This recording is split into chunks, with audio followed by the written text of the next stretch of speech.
Imagine our planet, a vibrant blue marble spinning gracefully through the cosmos. For billions of years, this constant, gentle rotation has governed the rhythms of life, the rising and setting of the sun, the ebb and flow of the tides, and the very air we breathe. Now, imagine the unimaginable. In a single silent moment, this ancient dance ceases. The Earth stops. At the equator, the surface is moving at an astonishing speed, over 1,600 kilometers per hour. For everything on that surface, people, animals, buildings, trees, and rocks, the brakes have just been slammed on. A sudden catastrophic halt would send everything not anchored to the planet's core flying eastward at supersonic speeds. This is the law of inertia in its most brutal form. It's the same principle you feel when a bus stops suddenly, and you're thrown forward. But this is on a planetary scale. Everything on the surface would be scoured clean, swept away by its own momentum. A person standing on the equator would be launched into a horrifying, tumbling journey across the landscape at the speed of a bullet. The world's greatest cities, monuments to human ingenuity, would be reduced to rubble in an instant, their foundations giving way as the structures are ripped from the ground and sent hurtling across the plains. It would be a moment of universal, instantaneous destruction, a planetary-scale car crash.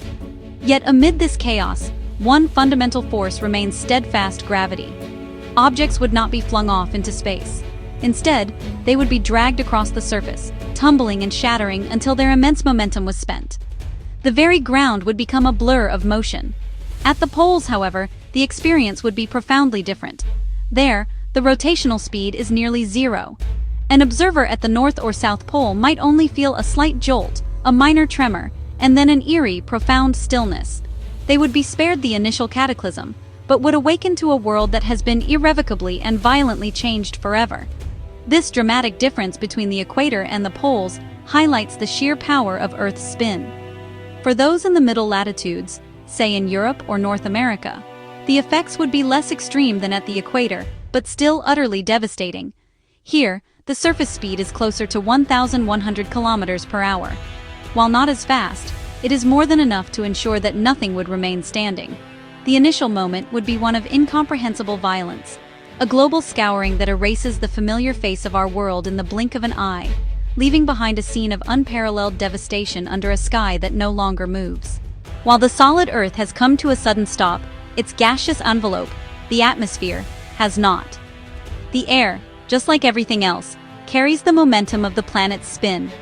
It would continue its eastward journey at its original speed, creating the most powerful wind ever experienced. At the equator, this wind would gust at over 1,600 kilometers per hour, far exceeding the speed of the most violent hurricane or tornado ever recorded.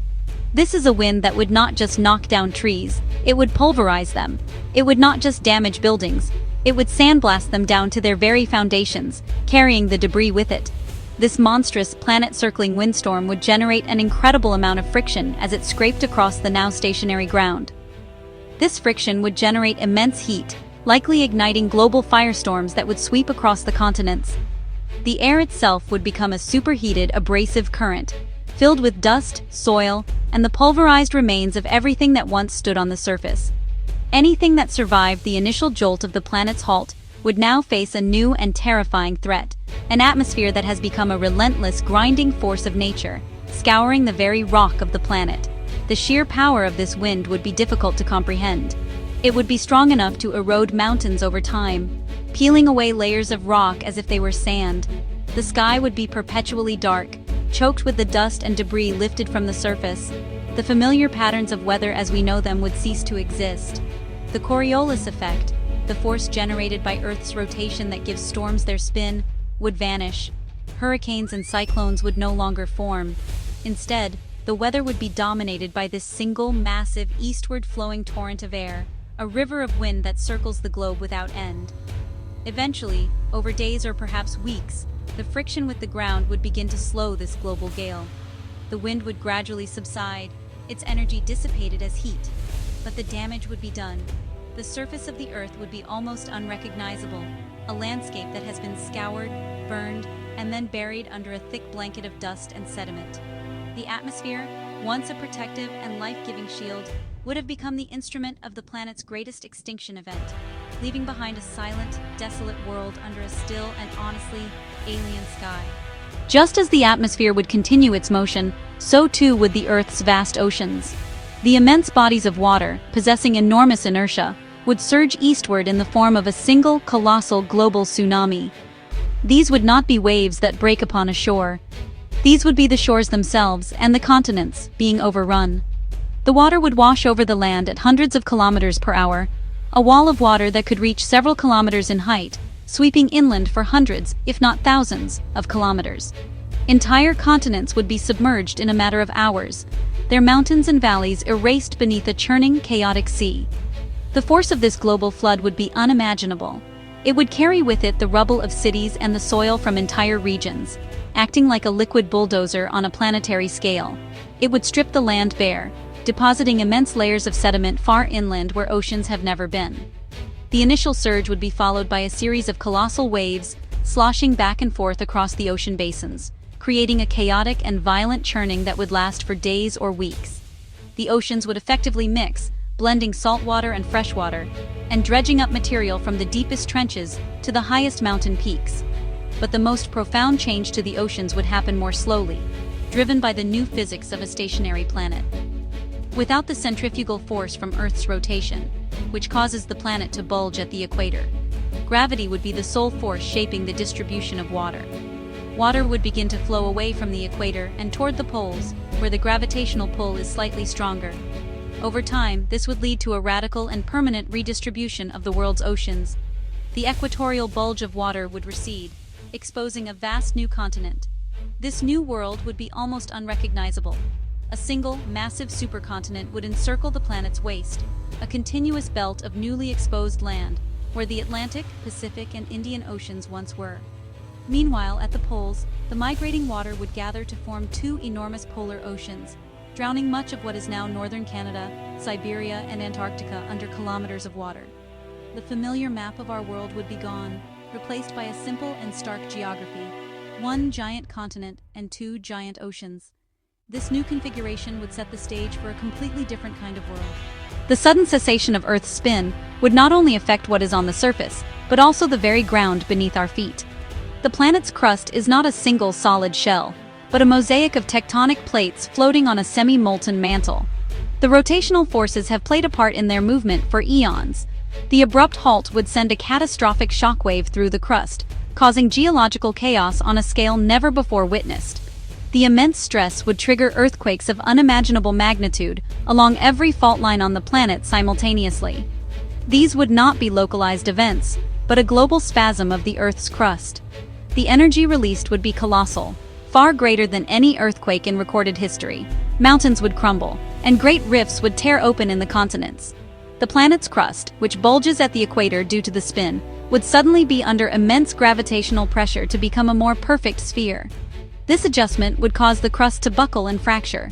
This process would trigger volcanic eruptions worldwide, as magma from the mantle is violently forced to the surface through newly created fissures and reactivated volcanoes. The sky, already dark with dust, would be further choked by volcanic ash. This geological upheaval would continue for a long time after the initial stop. The Earth's core, a sphere of liquid iron, would likely continue to spin for some time due to its own immense inertia. The friction between the spinning core and the now stationary mantle would generate an incredible amount of heat. This heat would need to escape, leading to even more intense and widespread volcanism that could last for centuries. The surface of the planet would become a hellscape of erupting volcanoes, flowing lava fields, and constant, violent tremors as the planet slowly settled into its new, non-rotating equilibrium. The consequences for the landscape would be permanent. New mountain ranges might be thrust upwards in some places, while entire regions could collapse and sink in others. The very chemistry of the surface would be altered by the vast quantities of volcanic gases and materials spewed into the atmosphere and across the land. The familiar face of our planet, with its ancient mountains and stable continents, would be gone. In its place would be a fractured, tortured landscape, constantly reshaped by the planet's internal agony as it struggled to adapt to a world without motion. One of the most fundamental changes to life on a stationary Earth would be the alteration of day and night. With the planet no longer rotating on its axis every 24 hours, the cycle of sunrise and sunset would vanish. Instead, The length of a day and a night would be determined by Earth's orbit around the Sun. One day would last for half a year, followed by a night of equal length. For 6 long months, one half of the planet would be locked in perpetual searing daylight, while the other half would be plunged into an equally long period of frigid, unending darkness. Imagine the side of the Earth facing the Sun. For 6 months, the Sun would never set. It would appear to drift slowly across the sky, rising and falling with the seasons, but always present. The land would be subjected to relentless solar radiation, with no nightly reprieve to cool down. Surface temperatures would soar to scorching extremes, far hotter than any desert on Earth today. Water would evaporate, soil would bake into a sterile cracked crust, and any life exposed to this unending daylight would be subjected to unbearable heat and lethal levels of ultraviolet radiation.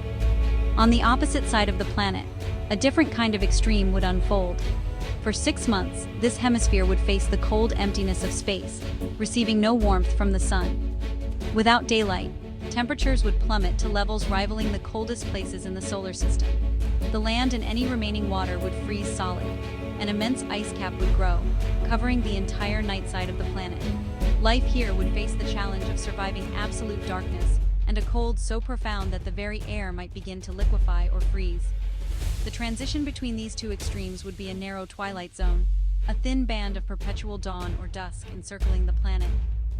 Here, the sun would hang forever on the horizon, casting long shadows across the landscape.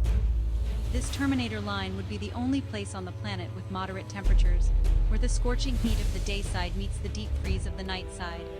This thin strip of land, slowly migrating across the surface as the Earth orbits the sun, would represent one of the few places where conditions might, just barely, be considered habitable. The climate of a non-rotating Earth would be one of brutal simplicity and violent extremes. The complex weather patterns we know, driven by the planet's spin, the distribution of oceans, and the cycle of day and night, would be gone. In their place would be a much more straightforward and far more hostile system. The primary driver of weather would be the stark temperature difference between the sun-baked day side and the frozen night side. This massive thermal gradient would create a simple but powerful global wind pattern. On the day side, the intense solar heating would cause the air to warm up and rise, creating a permanent zone of high pressure at the surface. On the night side, the extreme cold would cause the air to cool, become denser, and sink, creating a permanent zone of low pressure. Air would naturally flow from the high-pressure day side to the low-pressure night side, creating powerful, persistent winds. These winds would blow across the surface from the center of the day side, travel through the twilight zone, and converge in the center of the night side, before rising into the upper atmosphere to return to the day side. This new atmospheric circulation would be devastating. The winds blowing from the hot hemisphere would be scorching and dry, carrying no moisture. As they cross into the cold hemisphere, any residual moisture would instantly freeze and fall as snow, contributing to the ever-growing ice sheet on the night side. The constant flow of air would create perpetual storms in the twilight zone, a region of clashing temperatures where violent weather would be the norm. This narrow band would be a place of eternal gales and blizzard-like conditions, even as it remains the only zone with tolerable temperatures. The water cycle would be broken. With the oceans now pooled at the poles and a massive continent at the equator, there would be little evaporation on the sun-facing side to form clouds or rain. The equatorial supercontinent would become the driest desert imaginable, a sterile wasteland baked under a relentless sun. The polar oceans, meanwhile, would be a strange mix. The half facing the sun would be warm, perhaps even boiling at the surface, while the half in darkness would be covered by a thick crust of ice. The new climate would be a world of two faces, one of fire, the other of ice. In the face of such a comprehensive and violent planetary transformation, it seems impossible that any life could survive. The initial cataclysm, the scouring winds and global tsunamis, would have wiped the surface clean, likely causing the greatest mass extinction event in the planet's history. Most complex life, including all land animals and plants, would perish almost instantly. The subsequent changes, the extreme temperatures, the fractured crust, and the altered atmosphere, would make the surface utterly inhospitable to anything that remained. Yet, life is remarkably tenacious. Survival would be a matter of location and adaptation. The most likely survivors of the initial event would be deep-sea organisms, dwelling far beneath the surface of the oceans. Creatures living around hydrothermal vents on the ocean floor, for instance. derive their energy not from the sun, but from the chemical energy of the Earth's interior. They would be insulated from the chaos on the surface, protected by kilometers of water. While the sloshing of the oceans would be violent, the deepest parts of the sea might offer a refuge. However, their long-term survival would depend on whether these vent ecosystems could endure the new ocean chemistry and temperatures. On the surface, the only conceivable sanctuary would be the twilight zone, the terminator line between day and night. Here, in a state of perpetual twilight, temperatures might be mild enough to permit liquid water. Simple life forms, such as bacteria, algae, or fungi, might be able to eke out an existence, perhaps finding shelter in caves or underground. Photosynthetic life would face a challenge, as the dim, angled light would provide little energy. Perhaps some form of chemosynthesis, using chemicals from volcanic activity, could sustain new ecosystems in this narrow, habitable band. Over millions of years, if a stable environment could be established in this twilight zone, life might begin to evolve and adapt once more. Perhaps plants would evolve to thrive in low-light conditions, and animals might adapt to a life of constant migration, following the slowly moving habitable zone as the Earth orbits the Sun. It is a bleak picture, but it speaks to the incredible resilience of life. The Earth would be a shadow of its former self, a world of harsh extremes, but in the cracks and shadows of this broken planet, the faint pulse of life might just endure, a testament to its stubborn refusal to be extinguished.